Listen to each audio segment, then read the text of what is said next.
새벽 5시 도시가 아직 잠들어 있을 때 박영숙은 하루를 시작합니다. 올해 62인 그녀는 지난 30년간 한결같은 시간에 눈을 떠왔습니다. 첫 차가 지나가는 소리가 멀리서 들려오고 아직 켜지지 않은 가로등 사이로 희미한 새벽빛이 스며들 때면 그녀는 이미 작업복을 걸치고 있었습니다. 박영숙의 손은 그녀의 삶을 고스란히 말해주고 있었습니다. 굵은 마디와 깊이 패인 주름, 그리고 아무리 씻어도 빠지지 않는 락스 냄새가 배어 있었습니다. 하지만 그녀는 이 냄새를 부끄러워하지 않았습니다. 오히려 살아낸 증거라고 여겼습니다. 이 손으로 아들 하나를 반듯하게 키워냈고 이 냄새와 함께 세상의 모든 더러운 것들과 맞서 싸워왔으니까요. 해진 고무장갑을 끼고 공구 가방을 들어올리는 그녀의 모습에는 특별한 당당함이 있었습니다. 다른 사람들이 장바구니를 들고 시장에 나가듯 그녀는 청소용품이 가득한 가방을 들고 일터로 향했습니다. 그것이 그녀만의 전쟁터였고 매일매일 승리해야 하는 전장이었습니다. 박영숙이 일하는 곳들은 다양했습니다. 높은 빌딩의 로비에서부터 부잣집 화장실까지 그녀의 손길이 닿지 않은 곳이 없었습니다. 새벽 빌딩 로비는 언제나 을씨년스럽게 조용했습니다. 형광등만이 혼자서 윙윙거리며 켜져 있고 그녀의 발걸음 소리만이 넓은 공간에 울려 퍼졌습니다. 화장실 청소를 할 때면 환풍기가 돌아가는 소리와 찬물이 세면대에 부딪히는 소리, 그리고 락스와 세제가 뒤섞인 냄새가 코를 찔렀습니다. 하지만 박영숙은 개의치 않았습니다. 대신 구석구석 놓친 곳이 없는지 꼼꼼히 살펴보았습니다. 완벽하게 깨끗해진 공간을 바라볼 때면 그녀는 조용한 만족감을 느꼈습니다. 일을 마치고 집으로 돌아가는 길에 박영숙은 항상 파스를 붙였습니다. 하루 종일 구부리고 닦고 들어올린 몸이 아프지 않을 리 없었습니다. 하지만 그 아픔조차도 그녀에게는 살아있다는 증거였습니다. 아직 일할 수 있고 아직 아들을 뒷바라지할 수 있다는 증명이었습니다. 박영숙의 낡은 지갑 속에는 보물 같은 것이 들어 있었습니다. 아들 민준의 증명사진이었습니다. 대학 졸업할 때 찍은 그 사진은 이미 색이 바랬지만 그녀에게는 세상 어떤 보석보다 소중했습니다. 가끔 일하다가 힘들 때면 그 사진을 꺼내보곤 했습니다. 그러면 다시 힘이 났습니다. 민주는 현재 건축 설계사로 일하고 있었습니다. 어머니의 희생 덕분에 좋은 대학을 나오고 멋진 직장에 다니게 된 것입니다. 그는 효심이 깊고 성실한 청년으로 자랐습니다. 무엇보다 어머니를 존경하고 사랑하는 마음이 깊었습니다. 엄마, 오늘 일은 어땠어요? 민준이 전화를 걸 때면 박영숙의 목소리가 한 톤 부드러워졌습니다. 하루 종일 거친 일을 하느라 메마른 목소리가 갑자기 꽃이 피는 것처럼 따뜻해졌습니다. 괜찮다, 아들아. 너는 회사 일이 힘들지 않니? 괜찮아요, 엄마. 엄마가 더 힘드실 텐데요. 이런 대화를 나누는 순간만큼은 박영숙도 그저 평범한 어머니였습니다. 아들을 걱정하고 아들의 목소리를 듣는 것만으로도 행복해하는 그런 엄마였습니다. 세상의 모든 더러운 것들을 치우는 일을 하지만 아들만큼은 깨끗하고 아름다운 사람으로 키워내고 싶었던 그녀의 마음이 고스란히 드러나는 순간이었습니다. 박영숙의 하루는 언제나 그렇게 끝났습니다.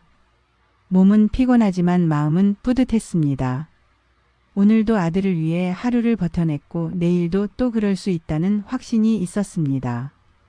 락스 냄새가 배어있는 이 손으로도 충분히 아들을 지켜낼 수 있다는 믿음이 있었습니다. 그런 그녀에게 30년간 지켜온 평온한 일상의 변화가 찾아올 것이라는 생각은 없었습니다. 민준이 좋은 여자를 만나 결혼한다고 했을 때도 그저 기쁘기만 했습니다. 사랑하는 아들이 행복해한다면 그것으로 충분하다고 생각했습니다. 하지만 박영숙은 아직 몰랐습니다. 곧 그녀의 단단한 일상 속으로 예상치 못한 불길이 스며들어올 것이라는 사실을 말입니다. 2장 상견례와 예단 전쟁. 상견례 날이 다가왔습니다. 방영숙은 며칠 전부터 무엇을 입을지 어떤 말을 해야 할지 고민에 고민을 거듭했습니다. 아들이 사랑하는 여자의 부모님을 만나는 자리였기에 실수하고 싶지 않았습니다. 평생 검소하게 살아온 그녀였지만 이날만큼은 새 옷을 장만하고 미용실에도 다녀왔습니다. 만날 장소는 강남의 한 고급 한정식 집이었습니다. 번쩍이는 샹들리에가 천장을 수놓고 있었고 은은한 클래식 음악이 흘러나왔습니다. 방영숙은 입구에서부터 위축감을 느꼈습니다. 이런 곳에 와본 적이 거의 없었기 때문입니다. 하지만 아들을 위해 당당하게 걸어 들어갔습니다. 사돈 어른들이 먼저 와 있었습니다. 정장 차림의 남자와 우아한 한복을 입은 여자가 일어서서 인사했습니다. 안녕하세요. 민준이 어머님이시죠? 사돈 어른의 목소리는 차분했지만 어딘지 모르게 거리감이 느껴졌습니다. 방영숙은 네, 반갑습니다 라고 대답하며 깊게 인사를 드렸습니다. 곧이어 며느리가 될 아라가 나타났습니다. 깔끔한 원피스에 적당한 화장을 한 그녀는 첫인상이 나쁘지 않았습니다. 어머님 안녕하세요. 아라의 인사는 정중했지만 박영숙은 그 눈빛에서 미묘한 무언가를 감지했습니다. 평가하는 듯한 조금은 차가운 시선이었습니다. 자리에 앉자마자 메뉴 선택이 시작되었습니다. 방영숙은 두툼한 메뉴판을 받아들고 가격표를 슬쩍 보고 깜짝 놀랐습니다. 한 상이 10만 원이 넘었습니다. 평소 그녀가 일주일 식비로 쓰는 돈보다 많았습니다. 아무거나 괜찮습니다 라고 말하려던 찰나 아라가 먼저 입을 열었습니다. 어머님, 여기 특선 코스 어떠세요? 제가 몇 번 와봤는데 정말 맛있거든요. 아라의 목소리는 친근했지만 방영숙은 그 말 속에 숨은 뜻을 눈치챘습니다. 몇 번 와봤다는 말은 자신과 달리 이런 곳에 익숙하다는 과시처럼 들렸습니다. 아, 그래요? 그럼 그걸로. 방영숙이 대답하려던 순간 사돈 어른이 끼어들었습니다. 아니에요. 우리가 모시는 자리인데 더 좋은 걸로 하죠. 여기 최고급 코스로 주세요. 웨이터에게 당당히 주문하는 모습에서 방영숙은 계층의 차이를 절감했습니다. 음식이 나오는 동안 대화가 이어졌습니다. 사돈 어른은 민준이가 정말 효자시라면서요. 혼자 키우시느라 고생이 많으셨겠어요 라고 말했습니다. 겉으로는 위로하는 말 같았지만 혼자 키우셨다는 부분을 유독 강조하는 것이 방영숙에게는 상처로 다가왔습니다. 마치 자신을 불완전한 가정으로 치부하는 것 같았습니다. 네, 힘들긴 했지만 아이가 잘 자라줘서 다행이에요. 방영숙은 최대한 담담하게 대답했습니다. 하지만 사돈 어른의 다음 말이 더 날카로웠습니다. 요즘 젊은이들은 참 대단해요. 아라도 그렇고 민준이도 그렇고 해외 경험도 많고 견문이 넓잖아요. 역시 교육 환경이 중요한 것 같아요. 이 말은 방영숙의 가슴을 찔렀습니다. 자신이 아들에게 충분한 교육 환경을 제공하지 못했다는 뜻으로 들렸기 때문입니다. 실제로 방영숙은 아들을 대학까지 보내느라 온갖 고생을 다했습니다. 새벽부터 밤늦게까지 일하며 등록금을 마련했던 그 시절이 떠올랐습니다. 아라도 거기에 한몫했습니다. 저희 어머님 말씀이 맞아요. 요즘은 글로벌 시대잖아요. 저도 대학 때 교환학생으로 유럽에 다녀왔는데 그때 경험이 정말 많은 도움이 됐어요. 자연스럽게 자신의 해외 경험을 언급하며 방영숙과의 차이를 부각시켰습니다. 방영숙은 점점 작아지는 기분을 느꼈습니다. 자신은 여권도 한 번 만들어 본 적이 없었습니다. 아들을 키우느라 생활비를 벌느라 그런 여유가 없었습니다. 하지만 그것이 부끄러운 일이라고는 생각해 본 적이 없었는데 이 자리에서는 마치 결핍인 것처럼 느껴졌습니다. 식사가 끝나갈 무렵 예단 이야기가 나왔습니다. 아라가 조심스럽게 꺼낸 이야기였습니다. 어머님, 예단은 어떻게 하실 생각이세요? 방영숙은 미리 준비해둔 답변을 했습니다. 아직 구체적으로 정하지는 않았지만 정성껏 준비하려고 해요. 그런데 아라의 표정이 미묘하게 변했습니다. 사실 제 친구들 보면 요즘 다 명품으로 많이 하던데요. 시대가 그렇게 변한 것 같아요. 이 말을 들은 순간 박영숙은 당황했습니다. 명품이라니 그런 건 꿈도 꿔본 적이 없었습니다. 사돈 어른도 거들었습니다. 아, 요즘은 그런가 보네요. 우리 때와는 참 다르네요. 그래도 마음이 중요하죠. 겉으로는 이해한다는 말이었지만 마음이 중요하다는 말은 오히려 박영숙을 더 초라하게 만들었습니다.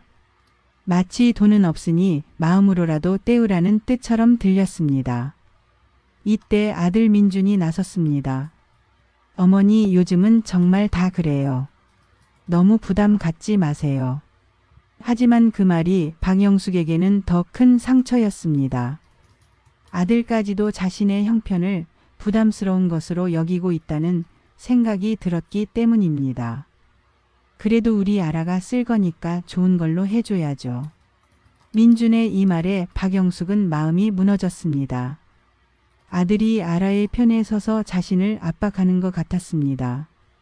평생 아들을 위해 모든 것을 희생해 왔는데 이제는 며느리를 위해 무리까지 해야 한다는 것인지 이해할 수 없었습니다. 아라는 더 구체적으로 말했습니다. 제가 브랜드를 별로 가리지는 않지만 그래도 요즘 친구들 보면 루이비통이나 샤넬 정도는 기본인 것 같아요. 기본이라는 말이 박영숙의 귀에 꽂혔습니다.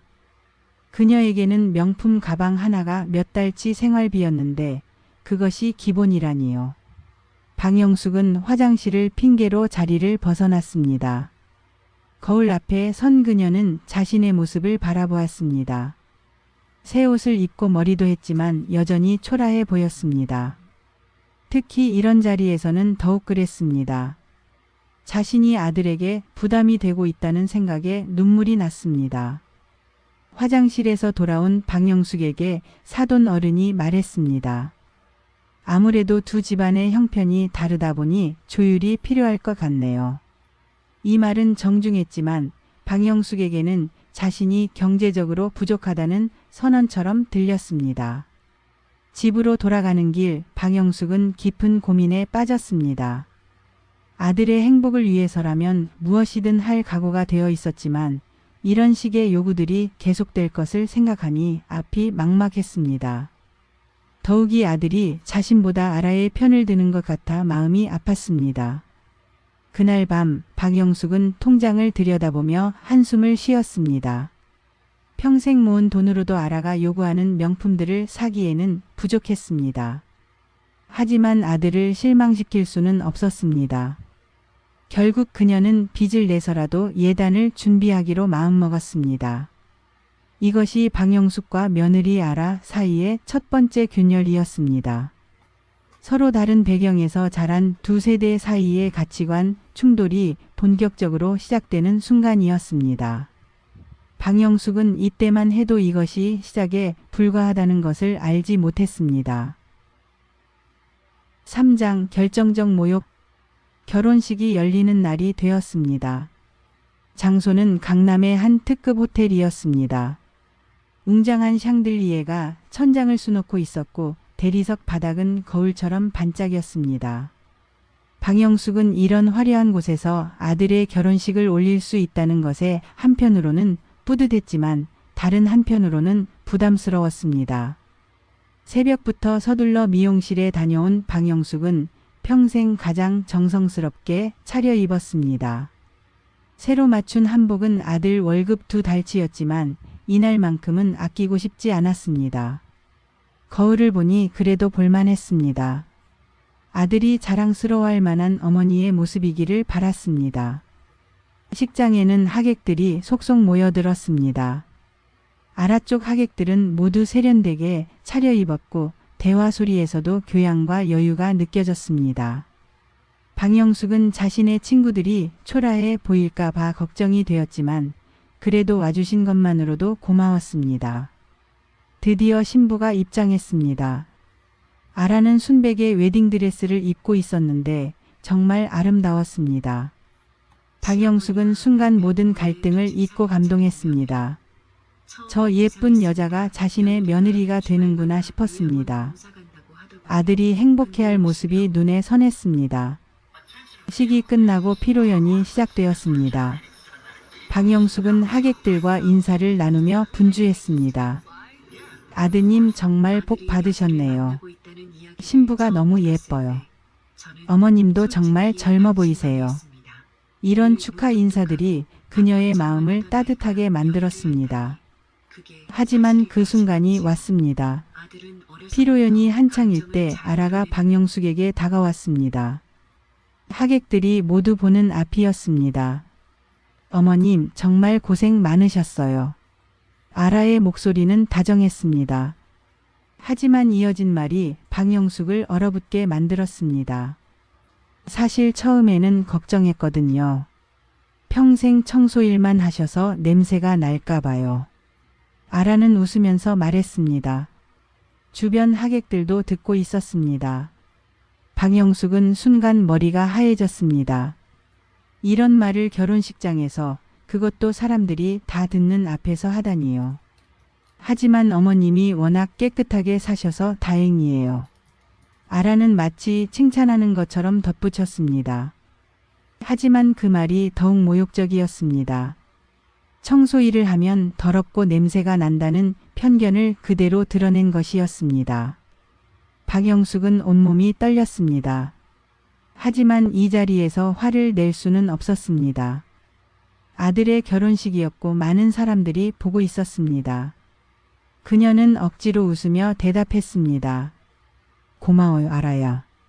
하지만 그 웃음 뒤로는 치욕감과 분노가 끌어올랐습니다. 주변 하객들의 표정이 다양했습니다. 어떤 이는 당황한 듯 보였고 어떤 이는 없는 척했습니다. 박영숙은 모든 사람들이 자신을 동정의 눈으로 바라보는 것 같았습니다. 평생 일해온 자신의 직업을 이렇게 공개적으로 모독당한 적은 처음이었습니다. 박영숙은 화장실로 향했습니다.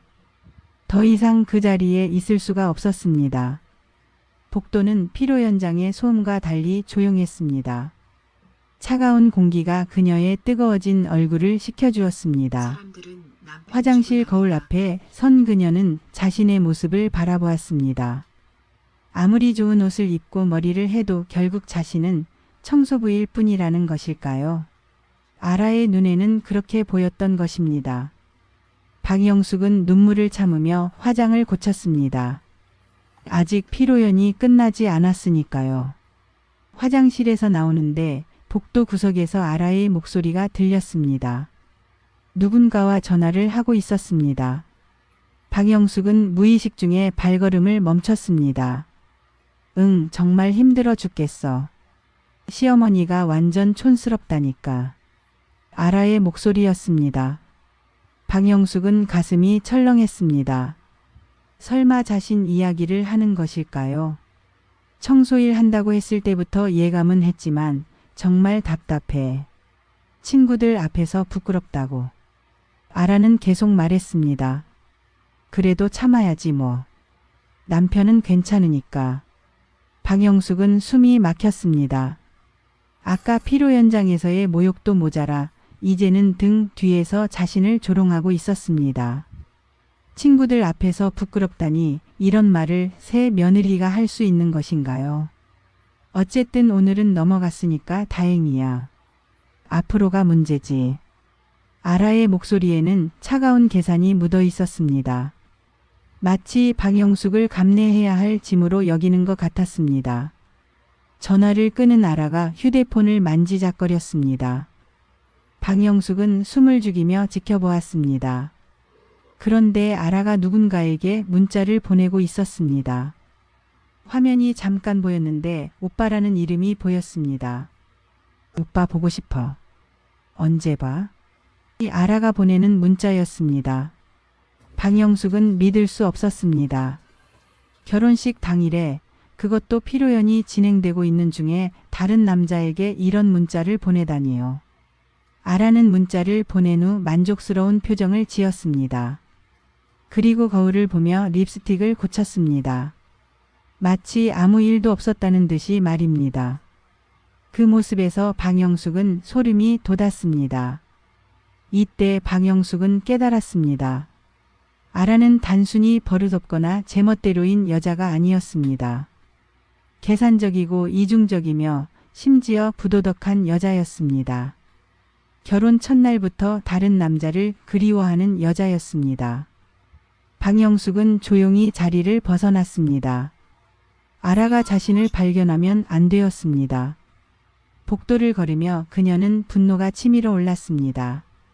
하지만 이번에는 수치심이나 슬픔이 아니었습니다. 차가운 분노였습니다. 피로 연장으로 돌아간 방영숙은 다시 미소를 지었습니다. 하지만 이제 그 미소는 달랐습니다. 겉으로는 웃고 있지만 속으로는 단단히 각오를 다지고 있었습니다.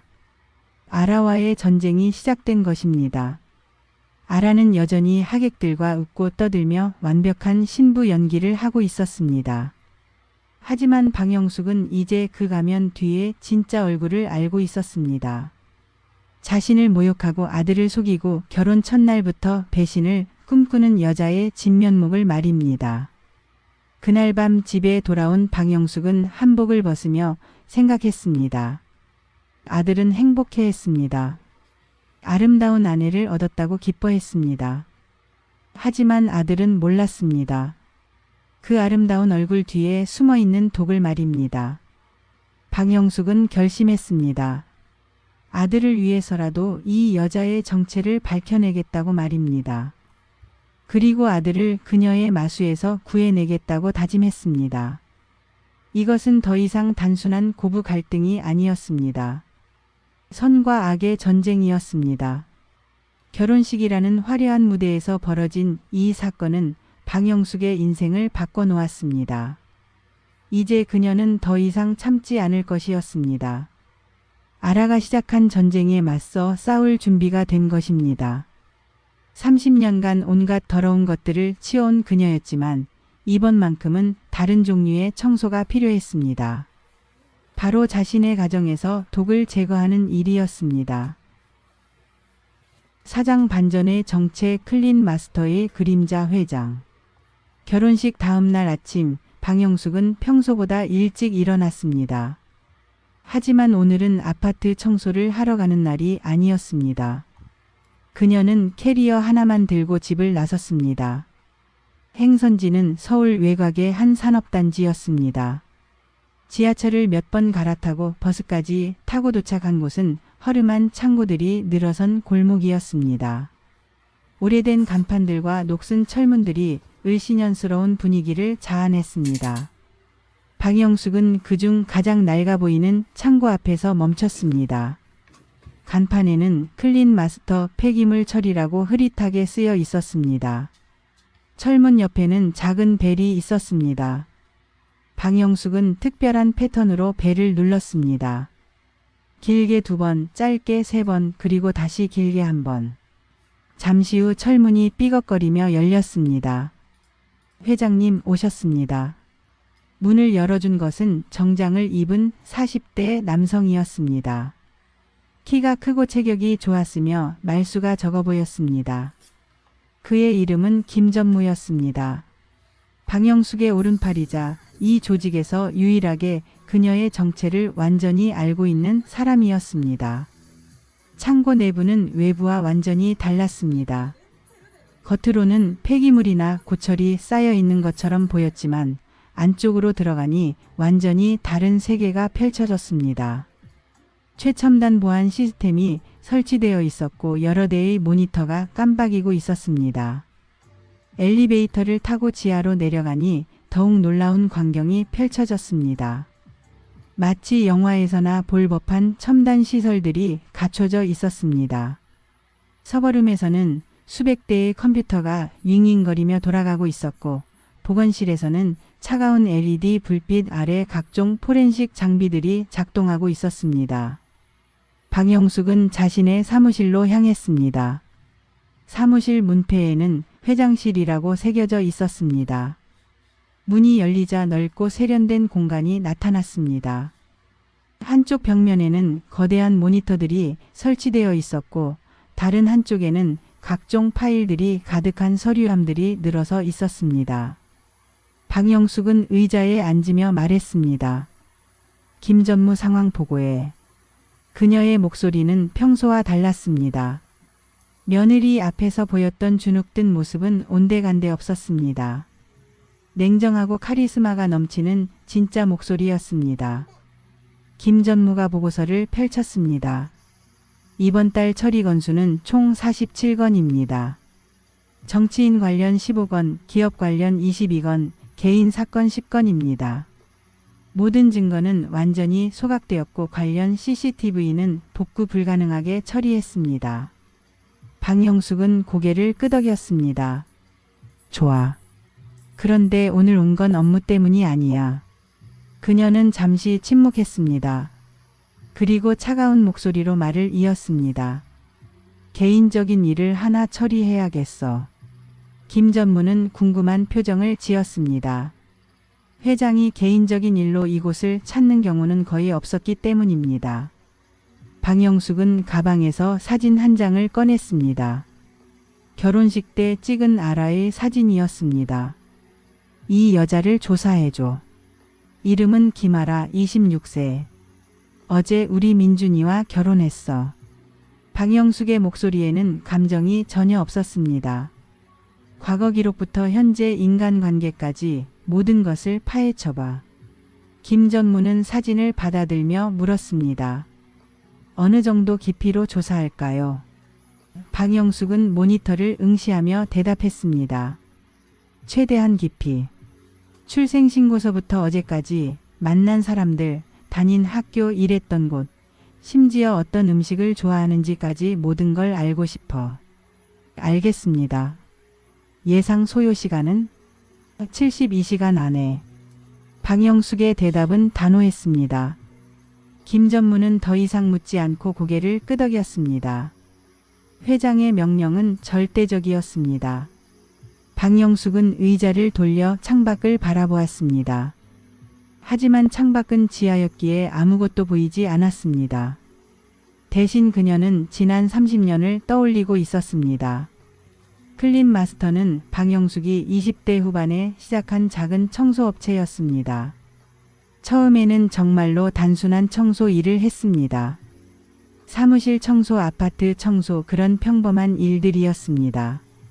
하지만 어느 날 한 대기업 임원의 사무실을 청소하다가 우연히 비리 문서를 발견하게 되었습니다. 그때 방영숙은 깨달았습니다. 청소부는 보이지 않는 사람이라는 것을, 그리고 보이지 않는 사람이야말로 가장 많은 비밀을 볼 수 있다는 것을 말입니다. 그 순간부터 그녀의 인생이 바뀌었습니다. 점차 방영숙의 고객층은 달라졌습니다. 단순한 청소가 아니라 특별한 청소를 원하는 사람들이 찾아왔습니다. 증거를 없애달라는 정치인들, CCTV를 조작해달라는 기업인들, 흔적을 지워달라는 권력자들이 그녀를 찾았습니다. 방영숙은 거절하지 않았습니다. 대신 그들의 비밀을 알게 되었고 그 비밀들이 그녀에게 힘을 주었습니다. 언제부턴가 그녀는 단순한 청소업자가 아니라 권력자들의 뒤를 처리하는 그림자 같은 존재가 되었습니다. 하지만 아들에게는 절대 이런 모습을 보이지 않았습니다. 아들이 알고 있는 엄마는 여전히 평범한 청소부였습니다. 가끔 외박을 할 때도 큰 집 청소하러 간다고 했지만 실제로는 중요한 증거를 처리하러 가는 것이었습니다. 방영숙이 회상에서 깨어났을 때 김 전무가 첫 번째 결과를 들고 왔습니다. 회장님, 1차 조사 결과입니다. 그는 태블릿을 방영숙에게 건넸습니다. 화면에는 아라의 학창시절부터 현재까지의 기록들이 나타났습니다. 대학교 성적, 아르바이트 기록, 신용카드 사용 내역 등 상세한 정보들이 정리되어 있었습니다. 흥미로운 점들이 있습니다. 김전무가 말했습니다. 우선 대학 시절 학비를 스스로 해결했다고 하지만 실제로는 알 수 없는 후원자가 있었습니다. 그리고 최근 1년간 카드 사용 패턴을 보면 고급 레스토랑과 호텔 사용 기록이 많습니다. 하지만 본인의 수입으로는 불가능한 수준입니다. 방영숙은 화면을 자세히 들여다보았습니다. 더 파봐. 특히 남자 관계. 네, 이미 진행 중입니다. 내일까지는 완전한 그림이 나올 것입니다. 그날 밤 방영숙은 오랜만에 자신의 진짜 모습으로 돌아온 기분이었습니다. 30년간 숨겨온 정체를 드러낸 것입니다. 며느리는 자신을 청소부라고 무시했지만 곧 후회하게 될 것입니다. 다음 날 저녁 김전무가 최종 보고서를 가져왔습니다. 두툼한 파일이었습니다. 모든 조사가 완료되었습니다. 방영숙은 파일을 펼쳤습니다. 그리고 읽어 내려가면서 입꼬리에 차가운 미소를 지었습니다. 아라의 정체가 드러난 것입니다. 결혼 전부터 여러 남자들과 동시에 만나왔고 그 중에는 유부남도 있었습니다. 또한 대학 시절부터 현재까지 돈을 위해 수단과 방법을 가리지 않는 여자였습니다. 이제 시작이야. 방영숙이 파일을 덮으며 말했습니다. 우리 집안에 들어온 가장 더러운 쓰레기를 치울 시간이 왔어. 김전무는 조용히 고개를 끄덕였습니다. 방영숙은 30년간 남의 집 쓰레기를 치워왔습니다. 이제는 자신의 집 쓰레기를 치울 차례였습니다. 그리고 그 누구보다 완벽하게 치워낼 자신이 있었습니다. 5장 심판의 룸 스위트룸 대면과 계약의 펜 끝. 결혼식 일주일 후 방영숙은 아라에게 전화를 걸었습니다. 아라야, 잠깐 만나서 얘기 좀 하자. 목소리는 평소와 같았지만 무언가 다른 느낌이 있었습니다.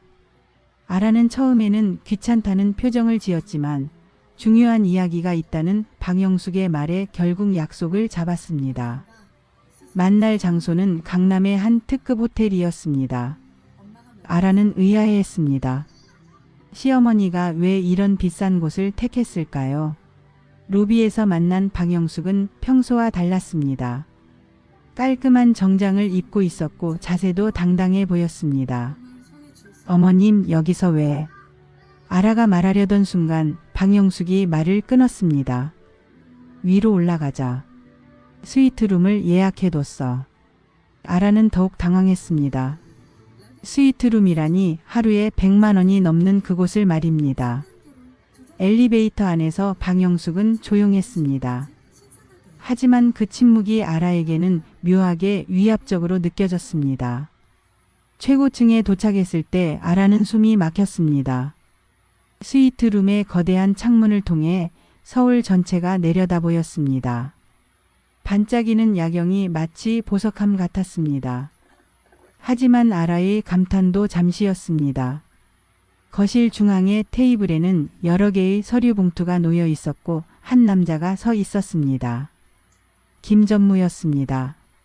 어머님, 이분은 누구세요? 아라가 물었지만 방영숙은 대답하지 않았습니다. 그때 또 다른 사람이 방으로 들어왔습니다. 정장을 입은 40대 남성이었는데 아라는 그를 보자마자 얼굴이 하얘졌습니다. 오이사. 아라가 떨리는 목소리로 불렀습니다. 그는 아라가 다니는 회사의 임원이자 그녀의 불륜 상대였습니다. 방영숙은 소파에 앉으며 말했습니다. 자, 모두 앉으세요. 이제 진짜 이야기를 시작해 볼까요? 그녀의 목소리는 완전히 달라져 있었습니다. 며느리 앞에서 보였던 주눅든 모습은 온데간데 없었습니다. 대신 차갑고 위험 있는 목소리였습니다. 방영숙은 가방에서 명함 한 장을 꺼내 아라 앞에 놓았습니다. 클린 마스터 회장 방영숙이라고 새겨진 고급스러운 명함이었습니다. 아라는 명함을 보며 의아해했습니다. 클린 마스터가 뭐예요? 내가 다니는 회사도 우리 고객 중 하나야. 방영숙이 차갑게 대답했습니다. 작년에 내 회사에서 산업기밀 유출 사건이 있었을 때 누가 뒤처리를 했는지 아니? 의사의 얼굴이 파랗게 변했습니다. 그 사건을 아는 사람은 극소수였기 때문입니다. 방영숙은 첫 번째 서류 봉투를 열었습니다. 김아라 학력 위조 관련 증거 자료라고 표지에 쓰여 있었습니다. 명문대 졸업장이라고 했지. 하지만 실제로는 전문대 중퇴야. 졸업장도 위조품이고. 아라는 숨이 막혔습니다. 그 비밀을 어떻게 알았을까요? 두 번째 봉투가 열렸습니다. 경력 부풀리기 및 허위 이력서 작성 증거였습니다. 해외 연수 경험도 거짓말이고 토익 점수도 조작한 거야. 모든 증거가 여기 다 있어. 방영숙의 목소리는 법정에서 판사가 판결을 내리는 것처럼 냉정했습니다. 세 번째 봉투에서는 더 충격적인 내용이 나왔습니다. 법인카드 부정사용 및 횡령 증거였습니다. 회사 법인카드로 개인적인 쇼핑을 했지. 명품 가방, 고급 식당, 심지어 성형수술비까지. 총 금액이 3천만 원이 넘어. 오이사가 식은땀을 흘리기 시작했습니다. 하지만 진짜 충격은 네 번째 봉투에서 나왔습니다. 김 전무가 태블릿을 켜자 CCTV 영상이 재생되기 시작했습니다. 아라와 의사가 호텔에서 만나는 장면이었습니다. 그것도 한두 번이 아니라 수십 번의 영상이 있었습니다. 이건 어떻게? 아라가 떨리는 목소리로 말했습니다. 우리는 증거를 복원하는 전문가야. 지워진 CCTV든 삭제된 파일이든 모든 걸 되살려낼 수 있어. 방영숙의 대답은 단호했습니다. 마지막 봉투에는 통화 녹음 파일들이 들어 있었습니다. 아라가 다른 남자들과 나눈 은밀한 대화들이었습니다. 결혼 전부터 여러 남자들과 동시에 만나왔던 것이 모두 드러났습니다. 결혼식 당일에도 다른 남자에게 보고 싶다는 문자를 보냈지? 그 남자는 누구야? 아라는 이제 완전히 무너졌습니다. 모든 비밀이 탄로난 것입니다. 어떻게 이런 걸 다. 그녀는 울음을 터뜨렸습니다. 하지만 방영숙의 표정은 변하지 않았습니다. 이제 선택해야 할 시간이야. 방영숙이 의사를 바라보며 말했습니다. 당신은 두 가지 길 중 하나를 선택할 수 있어. 첫 번째는 이 여자와 함께 무너지는 것. 이 모든 증거가 공개되면 당신 회사는 끝장이야. 횡령, 부정채용, 성추행까지 모든 게 드러날 거야. 오이사는 식은땀을 흘리며 물었습니다. 두 번째는 뭡니까? 간단해. 이 여자만 치우는 거야. 해고하고 모든 관계를 끊어. 그러면 이 증거들은 영원히 묻혀질 거야. 당신 회사도 당신 가정도 안전할 거고. 김 전무가 계약서 한 장을 테이블 위에 놓았습니다. 김아라 즉시 해고 및 관계 단절 계약서라고 제목이 쓰여 있었습니다. 오이사는 펜을 들고 고민했습니다. 하지만 선택의 여지는 없었습니다. 회사와 가정을 모두 잃을 수는 없었습니다. 사인하겠습니다. 오이사가 떨리는 손으로 서명했습니다. 그 순간 아라가 절규했습니다. 안 돼. 오빠 나를 버릴 거야? 우리 사이를 생각해서라도. 하지만 오이사는 이미 서명을 끝낸 후였습니다. 방영숙은 계약서를 받아들며 말했습니다. 좋아. 이제 끝났어. 그녀는 아라를 차갑게 바라보았습니다. 넌 내일부터 우리 집에 발을 들여놓지 마. 내 아들에게도 접근하지 말고. 아라가 울며 매달렸습니다. 어머님 제발. 저는 정말 민준 오빠를 사랑해요. 다시는 그런 일 안 할게요. 제발. 하지만 박영숙은 단호했습니다. 넌 내 며느리가 아니야. 애초에 그럴 자격도 없었고. 박영숙이 일어서며 말했습니다. 그리고 앞으로 나를 어머님이라고 부르지도 마. 나는 내 어머니가 아니야. 하지만 민준 오빠는 모르시잖아요. 제가 말하지 않으면. 아라가 마지막 발악을 했습니다. 방영숙은 차갑게 웃었습니다. 내가 말할 필요 없어. 내가 직접 말할 테니까. 방영숙은 가방에서 또 다른 서류를 꺼냈습니다. 이혼 합의서야. 내가 서명하기만 하면 돼. 위자료 같은 건 기대하지 마. 내가 받을 건 아무것도 없어. 아라는 완전히 절망했습니다. 그럼 제 인생은 어떻게 되는 거예요? 그건 내가 알아서 할 일이야. 다만 한 가지는 확실해. 내 아들과 내 가족 주변에는 절대 나타나지 마. 창밖으로는 여전히 서울의 야경이 반짝이고 있었습니다. 하지만 그 아름다운 불빛들 아래에서 한 여자의 인생이 완전히 무너져 내렸습니다. 박영숙은 등을 돌리며 방을 나섰습니다. 뒤에서는 아라의 울음소리가 들렸지만 그녀는 돌아보지 않았습니다. 엘리베이터 안에서 김전무가 물었습니다. 민준 씨에게는 어떻게 설명하시겠습니까? 방영숙은 잠시 침묵했다가 대답했습니다.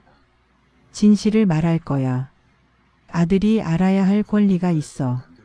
그리고 앞으로는 더 현명한 선택을 할 수 있도록 도와줘야지. 30년간 남의 집 쓰레기를 치워온 방영숙이었습니다. 이제 자신의 집에서 가장 더러운 쓰레기를 치워낸 것입니다. 완벽하고 깨끗하게, 그 누구도 반박할 수 없을 만큼 확실하게 말입니다. 호텔을 나서며 방영숙은 마침내 작은 미소를 지었습니다. 이것이 진짜 청소였습니다. 단순히 먼지를 닦아내는 것이 아니라 인생에서 독이 되는 모든 것들을 깨끗하게 제거하는 것이었습니다. 그리고 가장 소중한 사람인 아들을 지켜내는 것, 그것이야말로 어머니로서 할 수 있는 가장 완벽한 청소였습니다. 이제 박영숙은 다시 평범한 어머니로 돌아갈 것입니다. 하지만 필요하다면 언제든 다시 클린 마스터의 회장이 될 준비가 되어 있었습니다. 사랑하는 사람을 지키기 위해서라면 말입니다.